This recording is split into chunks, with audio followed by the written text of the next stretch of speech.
Good afternoon. My name is Anne Hook and I'm the Publications Manager at Lymphoma Action. Thank you for joining us today for our webinar on active monitoring. So I'd like to welcome our panel of 4 speakers and invite them to introduce themselves. So if I start with Wendy, please. Hello, I'm Wendy Osborne and I'm a consultant haematologist from Newcastle. I work at the Freeman Hospital in Newcastle and I specialise in lymphoma and lymphoma research. Thank you, Wendy. And next to Wendy today is Catherine. Can you introduce yourself, please? Hi, I'm Catherine White and I'm the lymphoma specialist nurse, also working at the Freeman in Newcastle. Thank you. We're also joined today by Denise. Hi, I'm Denise Bradwell. I'm living with lymphoma, having been diagnosed in 2009 and with multiple lymphoma, and it's returned 3 more times since then. Thank you. And Jeff? Hello, good afternoon, everybody. My name is Jeff Chandra. I was diagnosed with follicular lymphoma back in 2012, and I'm currently in remission, and I'm sure we'll talk a bit more about all that in due course, but I'm also a volunteer with Lymphoma Action. Thank you. Well, welcome, panel. And I'd like to start by inviting Wendy to talk through a bit about what active monitoring is, and if you can include the terminology, who it's used for, and the rationale for using it before and after treatment. And I also wondered if you could cover the challenge of having a cancer diagnosis but not starting treatment. Yeah, so I think that with a low-grade lymphoma, one of the big differences is that for many patients, there isn't any benefit from early treatment. And this is very different to other cancers where everything you read in the press, everything you watch on the news is if you detect cancer early, you must have treatment straight away and that will improve outcomes. And we know that that is very different for low-grade lymphomas. We know that for many patients, so for follicular lymphoma, up to 20% of patients never need treatment. And therefore, we don't want to subject our patients to the toxicity and risks of treatment if it's possible that they would never need treatment. We know that with low-grade lymphomas, they're so heterogeneous. So some people need treatment quite quickly, whereas others might not need any treatment at all. Some might need it for 10 years. And there's good data that actually going in with early treatment doesn't allow any benefit in terms of how long you can respond for your response to treatment. And therefore, we do active monitoring, or there are other terms such as active surveillance or watch and wait. I think that the terms we use have to be used very carefully because I've heard certainly a lot of patients, if we say watch and wait, they think of watch and worry because they think they've got, or they do have a cancer diagnosis, but yet the doctors aren't doing anything. And so it's important that we clearly explain all of those points, that there isn't benefit from early treatment, that some people may never need treatment, and that we would only treat if our patients have symptoms. So when we're thinking about active surveillance, it involves us communicating and seeing the patient, but also our patients contacting us if they have specific symptoms, such as weight loss, drenching sweats, or painful enlarged lymph glands. So it's a very different approach to a cancer diagnosis, and this is why it is so important that we as health professionals and alongside colleagues such as Lymphoma Action make sure that we are explaining why we are using this very different approach so that our patients don't become unwell with worry or thinking that we aren't giving them the best and optimal treatments. Thank you, Wendy. And Jeff, if I can turn to you and ask you what your feelings were when you were told you were going to be on active monitoring. What was your experience? Yeah, no, I want to echo a bit of what Wendy has said, because I think for many of us, I was involved in healthcare, not as a professional clinician, but I was quite close to what was going on in the NHS and treatments and things like this. And yet, when the time came for me to be diagnosed and I sat down with the consultant, for somebody to say you have cancer, but we are not going to do anything about it, does it's quite counterintuitive, given that, you know, everywhere we read, the sooner it's diagnosed, the sooner the treatment, and the better outcomes, as Wendy said. So in my particular case, I didn't really have any of the classic symptoms of lymphoma, you know, the sweating and the weight loss and all that. I had a sort of different problem, I thought, something to do with the thoracic region, and eventually they did a scan, and the consultant, for some reason, asked them to extend the scan to the abdomen, and therefore it came back showing that the thoracic region was fine, but there was some growth in the abdomen. And so inevitably they wanted to do more tests and biopsies and things like that. And that's how, quite incidentally, my follicular lymphoma got diagnosed.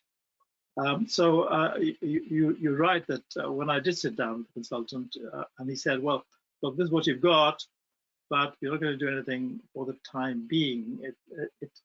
It raised a lot of questions. Well, why not?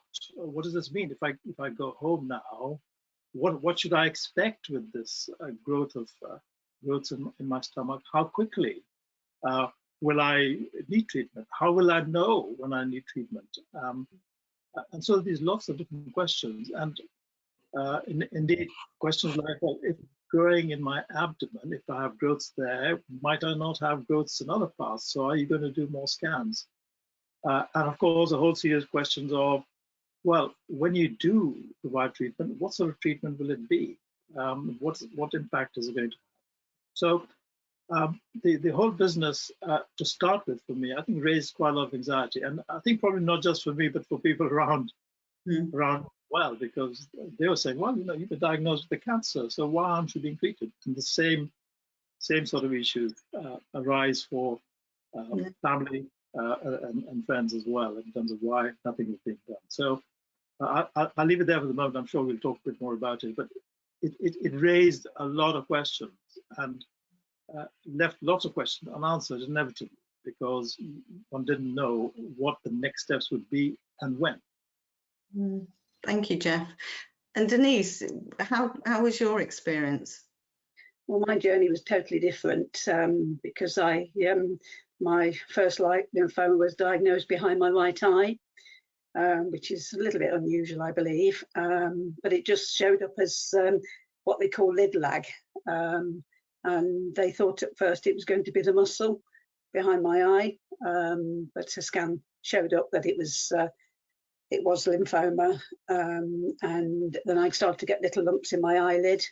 So the eye specialist, the plastic surgeon, he managed to get some samples from my eyelid and prove that it was low-grade lymphoma, but they sent me straight for radiotherapy to do. But then I went on to active monitoring because they told me at the time that it was a molt lymphoma and it was going to potentially keep coming back.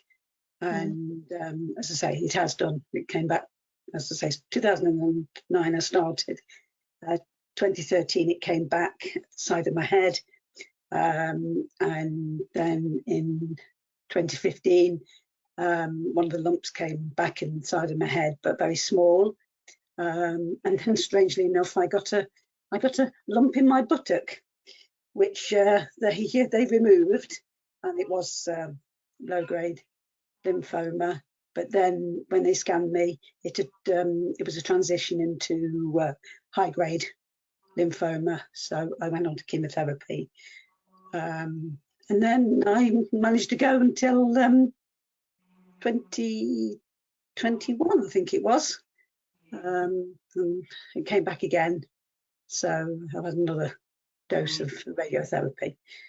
So each time I've gone on to active monitoring, and I've got you know, a great team that I can link with and ring up if I've got any queries. So that's great. Thank you, Denise. And Catherine, can you tell us about your role in supporting people on active monitoring? Absolutely.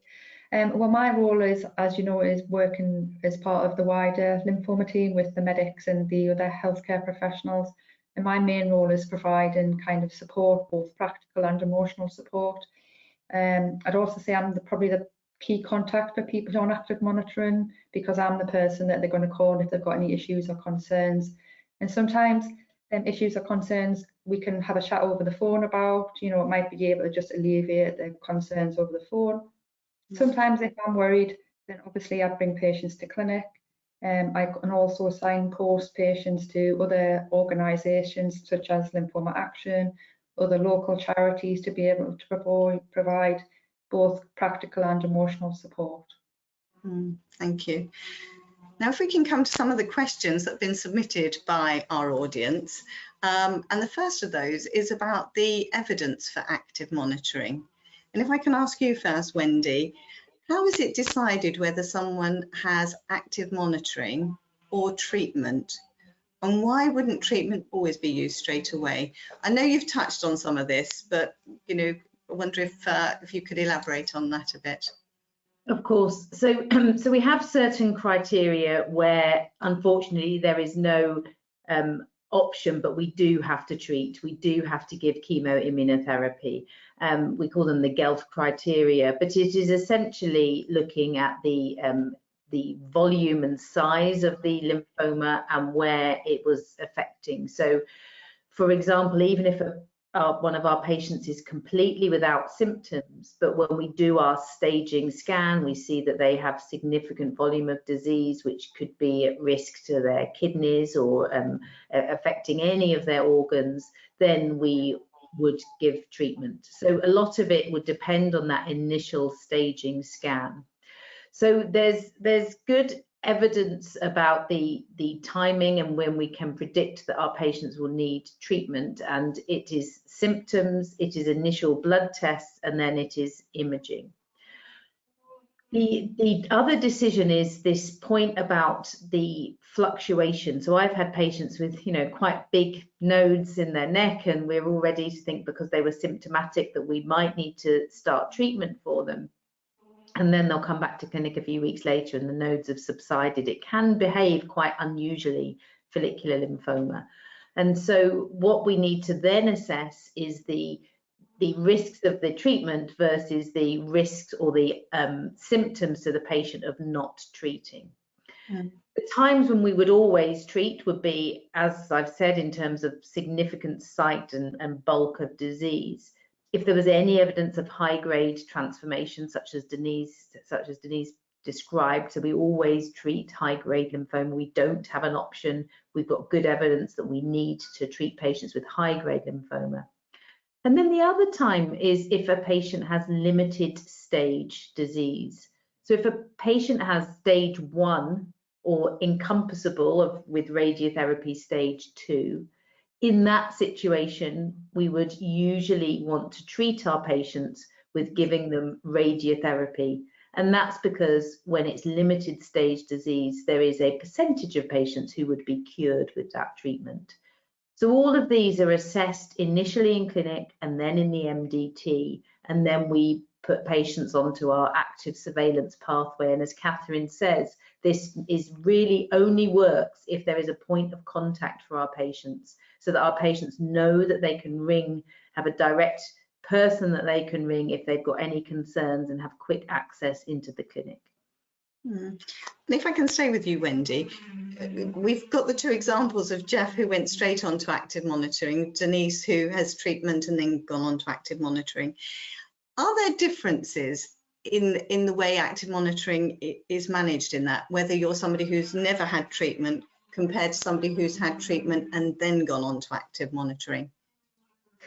So I think that your decision about how frequently you're going to see the patient is going to have disease factors and patient factors. So an example would be, I see some of my particularly younger patients who are wanting to be out and about and not have this interfere with their life. They very much want a patient-led follow-up. So they want to say, I don't want to routinely come at 8:30 on a Wednesday morning. I want to ring you if I've got any problems. And if they don't have huge volumes of disease and that feels like a reasonable approach, we will put those patients onto more of a patient-led follow-up approach.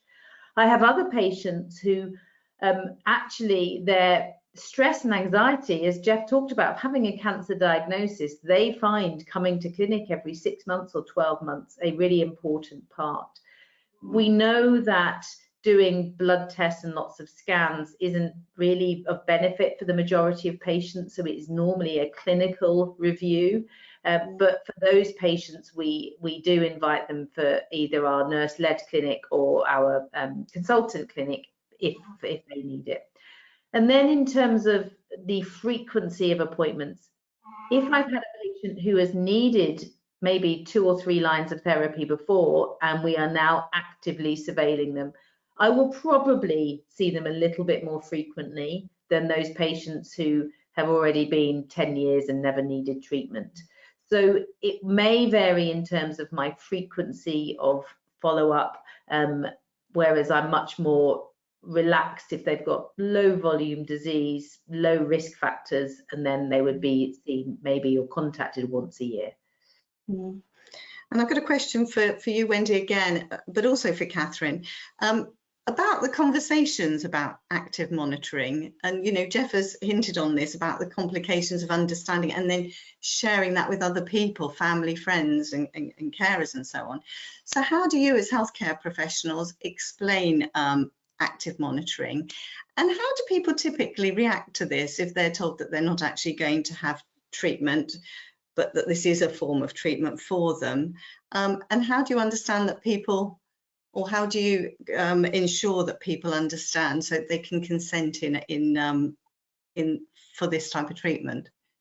Shall I start with you, Wendy, and then we'll move on to Catherine? I mean, I was going to say that when I'm really lucky in Newcastle, we've got 2 fantastic nurse specialists, and they will normally be in our clinic appointment when we're talking to a patient about a diagnosis. And I introduce Catherine and Iona, our other nurse specialists, as the bosses of the team. They run the show, and it is because when we are first speaking to our patients and we give them lymphoma action written information, which is so helpful, we always signpost them to your website, which is so helpful.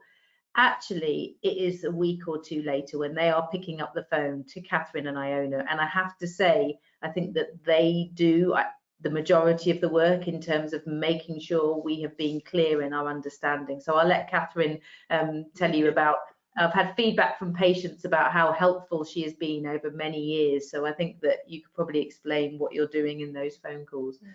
Thank you. I think after the patients have had the clinic appointment is when they normally get home and all of a sudden they think of all the questions they should have asked in the clinic. And we normally advise that patients, you know, bring lists with them of questions they want to ask when they come to clinic. For that fact, if it's normally when you get into the clinic and in that situation where all of a sudden you can't remember what you wanted to ask or you wanted to say. Normally, after a patient's had a diagnosis and with the consented to active monitoring, we would normally get in touch with them, you know, or they would get in touch with us, you know, and they'll have lots of issues, concerns. As you've said, you know, we've given them this diagnosis, so we've told them we're not going to do any treatment, and they have all kinds, it causes all kinds of anxiety and issues, not only for the patient, but for their family around them as well, because as you say, it's a really difficult concept for a lot of people to take on board. And obviously, once we've explained the rationale, and sometimes we have to do this multiple times, then obviously, you know, the patients do see the benefit in the long run of not actually jumping in with treatment and only treating when we actually need to, or we have something that we need to treat. Thank you. And Jeff, if I can turn to you and ask you what you were when active monitoring was explained to you. Did you find it worrying, or were you perhaps reassured by the way it was explained to you? I think it was explained very well by the consultant who I saw, so I don't think that was the issue. But actually, it does, as Catherine says, it did raise lots of questions about, you know, what does this mean?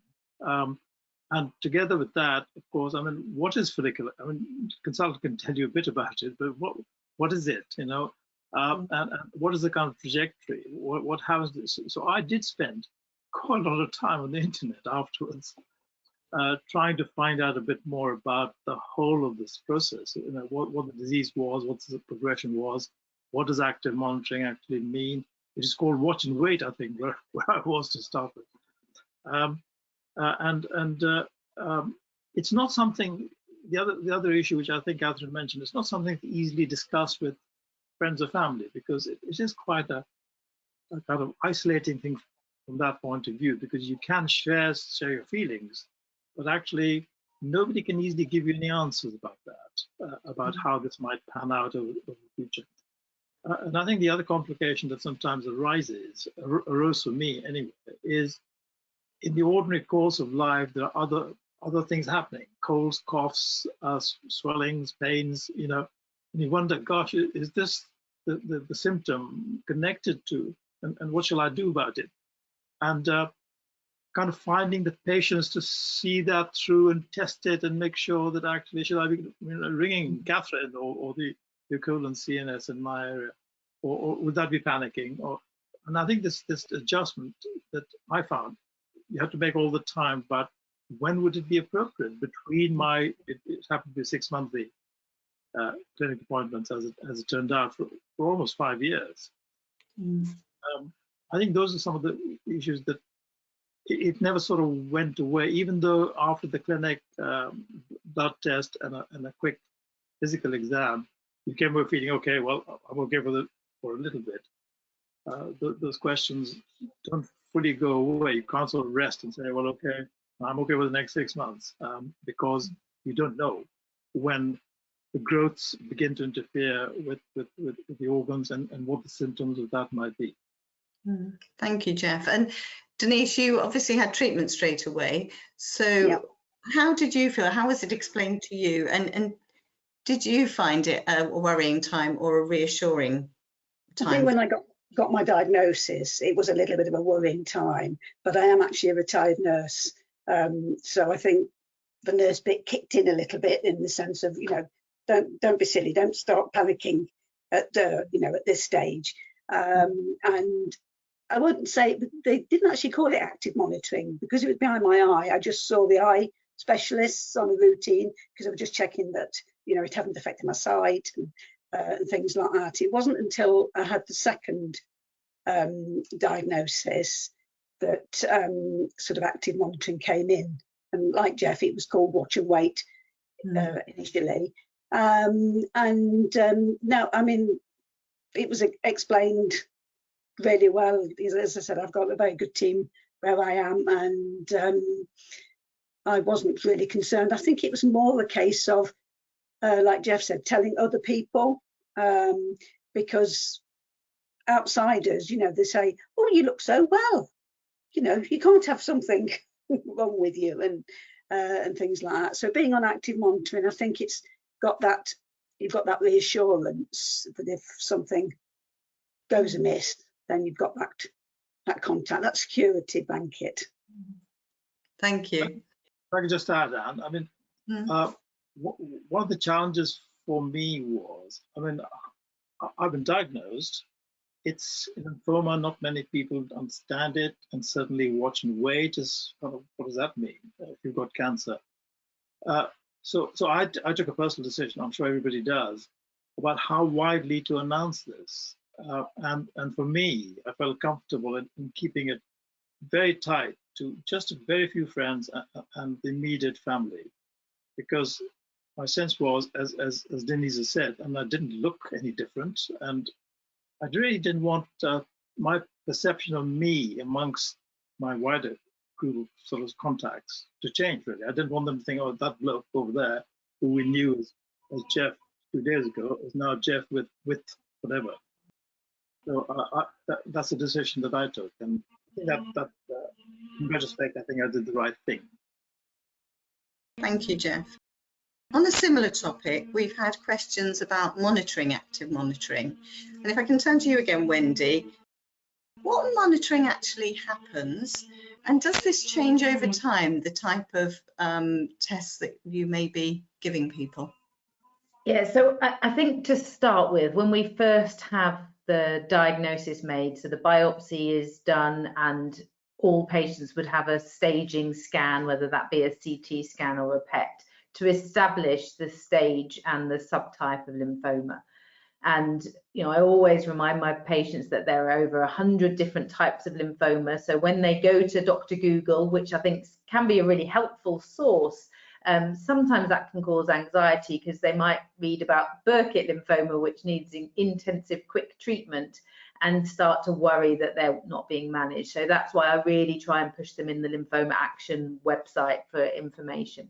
So everybody would have staging, blood scan, and then at that point, the decision about frequency and tests depends on the patient and how much lymphoma was really seen on that scan. So I have, for many of my patients that we've looked after for years, they've never needed any treatment. And I usually would do a clinical examination to check I can't feel any significant adenopathy. If they don't have any symptoms of tiredness or bruising or bleeding, then I wouldn't routinely do blood tests on everybody, but I have a low threshold to do them. So I think that that's probably my main assessment, is that if they have a slight bit of abdominal pain, then I'll scan them.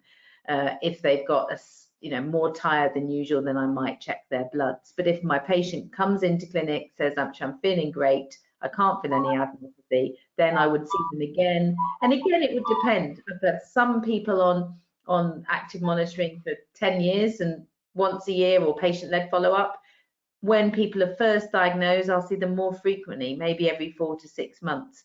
And again, that would depend on, Catherine's thoughts and opinions as well. She's been doing this a long time. And there are some patients that we need to see a little bit more often for the emotional support as well. And Catherine, if I can turn to you and ask you what support you're able to offer people during this period of active monitoring when they're coming in for tests. Well, I think, as we've already said, that obviously I am the key contact, so that if people who are on active monitoring have any issues or concerns, then obviously Anne should be the first person they need to speak to at any point. So even if they're at home thinking, I'm not really sure if this is something I should be worried about, we would always much prefer that the patient or their family rang and we had that discussion with them. It might not be anything to worry about, because as we've discussed, lots of these patients are never going to need any treatment. We are where our main role is to kind of support them emotionally, practically, signpost them into organisations such as yourselves and more local organisations, and we can also offer practical support as well, whether that's speaking. A lot of our patients sometimes have issues with employers or anything like that, so it's about providing that practical support as well, and liaising with the wider multidisciplinary teams such as social workers, physiotherapists, psychology teams, just working as a team really. I think that point you made is important, that there's a spectrum of response. So some people say, great, I don't need any treatment, I'll see you in 6 months, and then are able to not let it affect them. And I have some people who can't sleep, stop eating, are so anxious, and for those people we do refer them to our clinical psychology team. We've got fantastic psychology support at the Freeman, and they've really helped a significant number of our patients. And Denise, if I can turn to you and ask you, do you find that when you've got an appointment that you start to worry? And if you do you have any strategies for coping with that? No, I wouldn't say I worry about it particularly, but I do the support meetings on Zoom, so I do know people who have, and it's basically, if you've got some anxieties, write down what you've got, what anxieties you've got, because I think, as Catherine said, when you get to see the consultant or the specialist nurse, you forget everything. So I think, if anything, that would be a strategy I would have. If I've got any concerns, write them down. But I always take my husband with me, who's been my rock, and he's my second pairs of eyes and ears. So if I don't remember something, he usually does. Yeah. And what about you, Jeff? Do you find it a worrying time when you've got an appointment coming up? No, not particularly, really. But I think by and large, I've been, as I said, until the symptoms arose and treatment started, I seem to be okay. And since the treatment finished and the maintenance finished, I've been in the same sort of cycle, 6 monthly. And no, I don't think so. But I do, if I have any queries, I do, as Denise says, try and write them down, because by the time I get to clinic, I'd often forget. But no, actually, quite from that point of view, it can be reassuring to have had the blood test and the physical exam. So yeah, no, not a worry. Thank you. And Wendy, how long might someone be on active monitoring? Is there a limit of how long it can be used, or can it go on indefinitely? I think you've kind of touched on this, but it is a question that we had, and it'd be nice to be to get a view on it.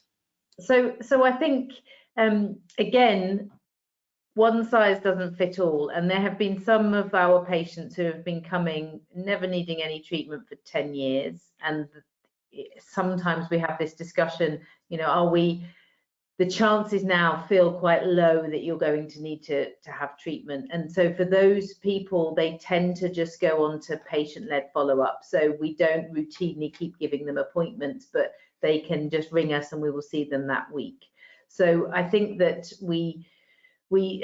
for the longer that you go without treatment, the lower the chances you're going to need treatment for many patients. And so that is really encouraging. And it comes back to that for people who get anxious before an appointment, or they just feel that they're always carrying this label with them, it can cause more harm than good.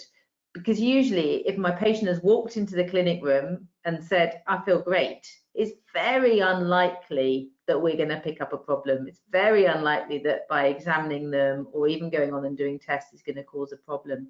So it has to be a balance between what's the right thing for these patients. But you know, the fact that 1 in 5 people will never need treatment, and then after first line treatment, we know that again 50% of those people won't need treatment again. It's a big number of patients that aren't going to need treatment either ever or for a second cycle. And what we mustn't do is have this active monitoring making people feel anxious and stressed and unwell. And I always say this to our registrars, is to us they might be a reasonably quick patient review because we don't need to prescribe chemo, but actually they're the ones we need to spend time with, because we're not going to be seeing them maybe again for a year. And if we do and communicate clearly all of these important facts, then that will make a huge difference to how they live with their lymphoma. Thank you. The next set of questions that we had were about being vigilant and checking for symptoms. And if I can turn to you, Catherine, can you tell us what symptoms people should be looking out for when they're on active monitoring? And also, are they the same if you're relapsing, so you've had treatment, as somebody who's never had treatment? And how do you find people balance between being vigilant and over worrying or being too worried about any symptom that can be another illness like a cold? So can you give us your views on that, Catherine? Yeah, I think a lot of the signs and symptoms of lymphoma can also be signs and symptoms for things as colds, coughs, viruses. So when I have patients call me and then like say they've had night sweats, I'll say if you've only had it for a few days, it could be due to like a virus or infection. You know, if these symptoms are going on for like a couple of weeks and we're talking night sweats where, you know, you feel like you've had a bucket of water chucked over you, then there are symptoms that we should be concerned about. So anything kind of like any weight loss, any kind of night sweats, they're the kind of things that we can get concerned about. But also, I also say to patients that if they're just not feeling right in themselves, then to get in touch with us, because if they're not feeling right, then potentially there could be something, and it might be that we need to see them earlier, because, you know, everybody knows their own body and they know what's right for them, and what's right for them and wrong might be wrong for somebody else. So I think it's definitely an individualized approach, and I think if a patient calls us because they're concerned, then it's definitely something we need to be taken seriously. Yeah. And do you think it's worth patients making a note of when they first notice something they don't feel totally happy about, whether it's starting to sweat or a lump that's appeared or something, is it worth them making a note so that they can be clear on how long that's been a problem for them? Question, because I think that would cause anxiety to some patients, and other patients would actually prefer to do that, so that when they speak to us over the phone or in clinic, they've got a clear idea of actually how long these signs and symptoms have been in place for. So I think it's, I think it's definitely down to the individual in that case. Mm. And Wendy, I've got a question. We know that people are worried that symptoms might be missed that could indicate their lymphoma is getting worse. When should individuals report back to their medical team if they are concerned? So I think for all aspects of our lymphoma care for patients, we always make sure that our patients have direct access. So whether they're on treatment or whether they're on active monitoring, we always want to be contacted if there is a problem, because it's really helpful to know about symptoms and problems first, rather than them going to A&E or their GP when it could be related to their lymphoma.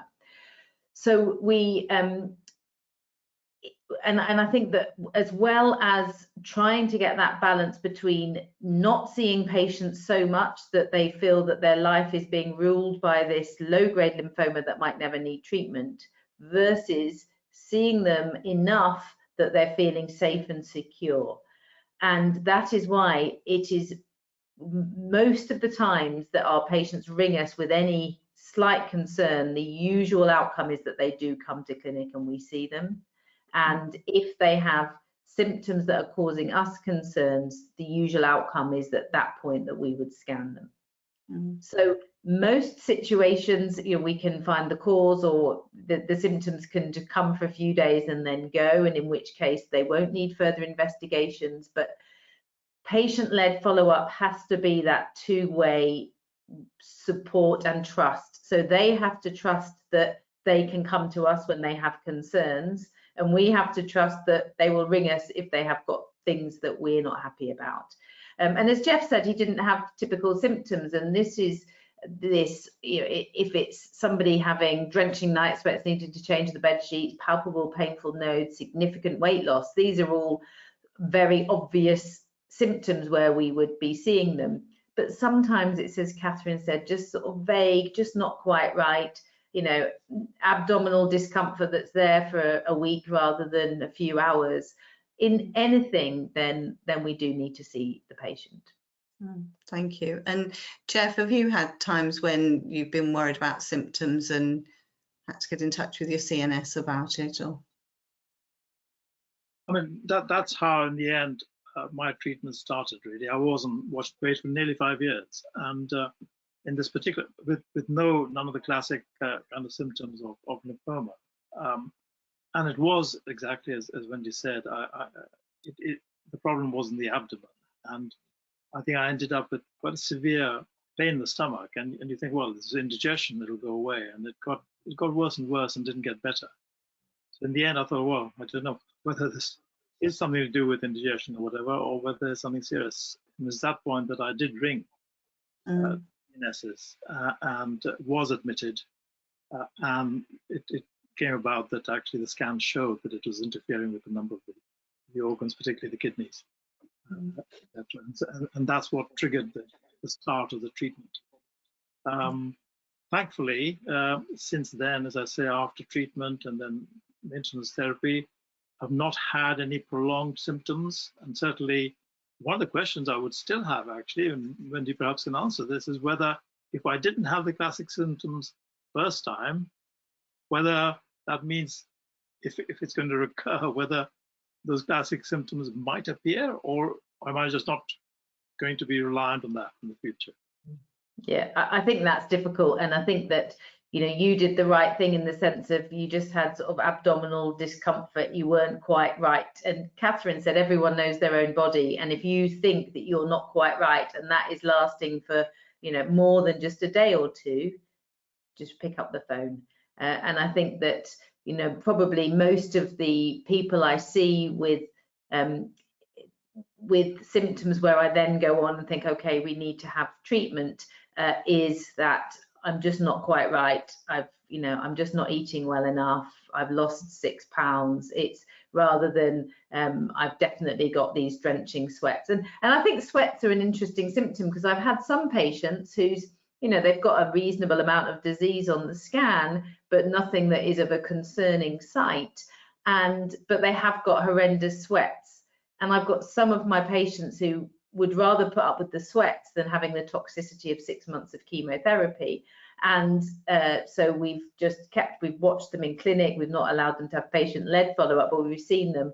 And certainly for one patient, the sweats resolved, and a few years on, they're still okay and on watch and active surveillance approach. So I think that the symptoms, we couldn't allow somebody to continue to have weight loss. We would need to treat, but I think that sweats are a symptom that can be quite unusual, and some people tolerate them better than others. For others, and people can't sleep, it's really distressing, and we therefore have to go on and give treatment.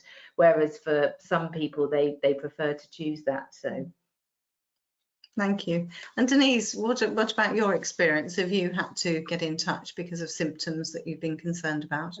Yeah, I think whether you class it as lucky or not, but I've noticed each of the lumps that have come up, either sort of mostly in the shower when I'm washing myself. I think, oh, that's a bit different. But I am a bit naughty. I do leave it a little while and think it might go away.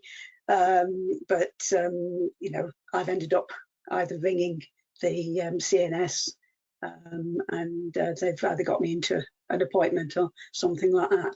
But I've also got fibromyalgia, which causes its own sort of aches and pains, which I have to be real mindful of having both the diseases and trying to work out what is causing the problem at that time. So yeah. Thank you. And I think your point about lumps is another good one, because having a palpable lymph node doesn't necessarily mean that we're going to want to go on and give treatment. And for some of our patients, they describe to me that actually they get very anxious when each week or each month they decide they're going to examine themselves, and then they find a lymph node. Now, again, the lymph nodes can come and go in size, and if they've got a significant change, yes, we might assess exactly where the disease is. But if they're not causing them symptoms, we may carry on active surveillance. So what I don't want is for patients to panic when they feel a palpable lymph gland, which they will feel, because yes, we would want to see them if there's been a change. Yes, we may go on and scan them, but it doesn't always mean that we need to then give treatment. And I've certainly seen patients where we've carried on active surveillance and actually those lymph glands have reduced. And then the final thing to say is that if it's just one site symptomatic lymph gland, for some people we just use a bit of low dose radiotherapy to that one site. It doesn't mean that they're going to have 6 months of chemoimmunotherapy. So it's that not to get too panicky. If you're feeling a lymph gland, it may mean you don't need any treatment at all. It may mean you need a little bit of low dose radiotherapy. Sometimes it means you need chemoimmunotherapy. Yeah, that's what they did with me. I've had the chemotherapy once, but that was for the high grade. But each time the other one's been low grade, so I've just had radiotherapy. So. Can we move on to questions about living on active monitoring? And if I can ask you, Catherine, how do you support individuals who may be dealing with anxieties about their diagnosis and lack of treatment? I think, as we've already said, obviously, patients can contact us at any point. So if they are having issues with anxiety, then obviously we can signpost them to obviously Lymphoma Action and our local organisations. And we're also able to refer them to the psychology team so that they're able to provide kind of coping strategies for when patients are feeling this high anxiety, and kind of helping them to kind of live their life as best they can while they're dealing with the situation of being on active monitoring. Thank you. And can I also ask you about keeping well while you're on active monitoring? So it's about, keeping physically fit. eating well, any adjustments people can make. What are your thoughts on that, and what do you tend to suggest to people on active monitoring? I think it's just all about being healthy, having a healthy diet, so kind of trying to maintain a healthy weight, kind of, you know, people who obviously smoke cigarettes, we obviously have that discussion in clinic with them. And also, you know, we kind of advocate for like low alcohol intake. It's kind of about staying healthy, because patients who are kind of healthy whilst on active monitoring, if and when they need treatment, and as we've already said that, you know, 20% of them will never need treatment, it means they're in a much better position to be able to tolerate the chemotherapy regimes that we would need to administer. Yeah. And Wendy, if I can ask you, is there anything individuals can do to delay the time in which they're going to need treatment? I don't think so. So I think that Catherine's point is important, and we know this now more and more for our patients on chemotherapy who maintain good activity levels and a varied balanced diet have a better recovery. So certainly, and Denise will know this in terms of when she had high-grade disease, when we have to deliver chemotherapy for our high-grade patients and our Hodgkin patients, we are now very much encouraging them to remain as active as possible, accepting there'll be days when they're feeling dreadful and in bed and cannot manage that.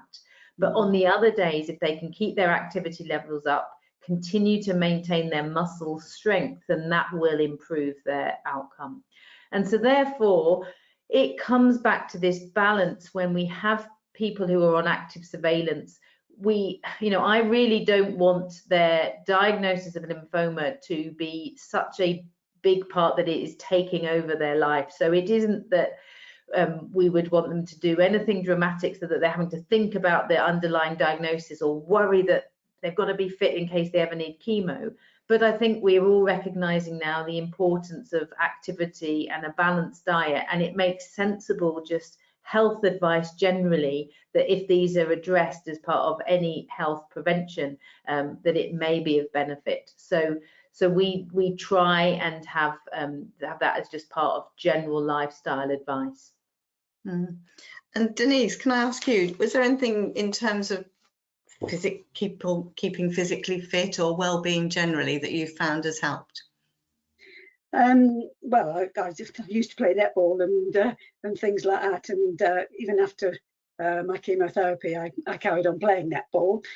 Probably not as quick as I was, but you know, I think it's this idea, as Wendy said, that it's you've got those 3-week cycles where 1 week you're going to feel pretty good about things, and I found it important in that week to try and do that little bit more, but not tire myself out too much. So yeah, I mean, I've sort of kept myself physically. I can't play netball anymore, unfortunately, but you know, I go down to a gym that's got assisted equipment, and I also swim. So yeah, I think it's important keeping yourself active and trying to eat a balanced diet. Lovely. And what's your thoughts, Jeff? Certainly after my initial diagnosis, I really continued more or less my previous lifestyle. I was quite active. I played sport. I played golf, cricket, squash even. And because I had no other symptoms, there was no reason much to change. And in a way, it was a way of sort of forgetting that this was in the background. So I really didn't change my lifestyle very much. After the chemo, there's a period, of course, when you do have the impact of that. But I've tried to kind of recognize the importance of continuing to do active stuff. So quite like walking, quite like playing golf when I can. Diet has helped, not so much probably because of my own initiative, but my wife's diabetic. So we have a healthy diet anyway. And so I didn't have to make too many adjustments specifically because of lymphoma. I thought we were doing the best we could anyway with diet. So in practice, apart from getting slower and older and recognizing, of course, that I've had chemo, I've tried to keep going as much as I can, really. Thank you. I'm going to turn to some of the questions that we're being asked by the audience, if I may. And the first one, I'd probably direct to Wendy. And the audience member has said, does the patient have the right to not consent to active monitoring, but request treatment instead? Oh, so that's interesting. I think that the only thing that can be considered is giving single agent rituximab. So we can give single agent rituximab to people who have asymptomatic advanced stage follicular lymphoma. And this was approved by NICE as actually a health economic benefit, because it delays the time to next treatment, but there is no, we call it an overall survival benefit from doing it. So the reason it was approved was because of looking at the age demographics. If it's delaying the time to next treatment, the health economists for NICE calculated that, you know, by then people will be so much older that they may die of another condition. So because 20% of people never need treatment, it's something rare that we do in Newcastle. The only time we do it is if our patients are so anxious and so symptomatic of anxiety that we say to them, we can do this, you might never have needed this, but it is an option. So that's something that can be discussed, and we would discuss. I think we're mindful that rituximab is an immune suppression. We've just come through a COVID pandemic. We don't know the impact of what we're going to do to the B cells. I think if I had a patient who did not fulfill the criteria for treatment, I would be very anxious, and I wouldn't deliver chemoimmunotherapy if they didn't meet the criteria, because it's not without toxicity. And if they came to significant harm from that chemoimmunotherapy and you didn't have the right indications to treat, then that would be really difficult. And on a similar line, we've got another question here, and saying, are there any breakthroughs in research for low-grade lymphomas that you're aware of? So yes, so I think that really if we look at our research in low grade, well, in all lymphoma, we are now managing to use the wonder of the T cell, so the patient's own immune system. And this has revolutionized the treatment for high grade lymphoma. So we have CAR T cells, which are now reimbursed in the UK, and currently going through license are bispecific antibodies, and bispecific antibodies now have FDA license, and a low-grade one has EMA license as well.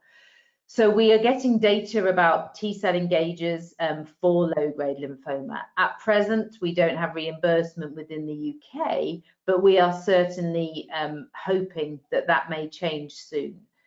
I think that we've obviously got other, you know, there are many ongoing clinical trials, and I think that clinical trials are really important and encouraging for lymphoma. And I think that compared to where we were certainly 10 years ago, the outcomes are looking more promising, and I'm hoping we'll get that reimbursement. We're nearly at the end of the webinar. That was going so quickly. So I'm going to wrap up, but I'd like to ask each of you whether you've got a take-home message that you could share with us or share with the audience. And if I may, I'm going to start with Denise. Is that okay, Denise, to put you on the spot that way? Yeah, no, that's fine. Yeah, I mean, my take-home message is that, you know, be positive, have a positive outlook on life, because, you know, you can't change what's happening, but you've got all that support out there. You've got Lymphoma Action, and you've got your medical team. So don't worry. And Jeff, what's your take-home message? Well, I very much endorse what Denise has said, but and I think that it's important what Catherine and Wendy have been saying. I think support, thankfully, is very close. So if there are issues that worry people, either through the initial phases of active monitoring or after treatment, I think the best thing is to pick up the phone to Catherine and your equivalent in your local area, and just have a conversation. So it is a worrying period. There's no question about it. I think we've discussed quite a few of those issues around there. But the fact that help is a phone call away, I think it is great. And also, just to highlight the fact that there is some very good information available on the Lymphoma Action website as well. And in fact, there is a person answering phone calls there. So if you have any other queries before you want to go to the CNS perhaps, or at any other time, it's worth picking up the phone to Lymphoma Action's chat line and have a conversation with them as well. So that's all I would say. I think it is a worrying time for everybody concerned, but there is help at close hand. And Catherine, what's your take-home message? I'm just going to kind of reiterate what both Anne and Jeff have already just said, that there is kind of help and support out there, and we're only a phone call away. And obviously, just to pick up the phone at any point if there's any issues or concerns. And also, you know, the local organisations and Lymphoma Action are really resourceful for people to use. So absolutely, just pick up the phone if anybody has any issues or concerns. Thank you. And finally, Wendy.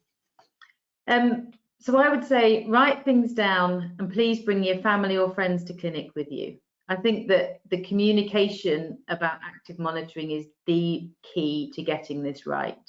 And I'm quite happy to have 10 people come into the room so that we can all say the same thing, so that we can make sure the communication is clear.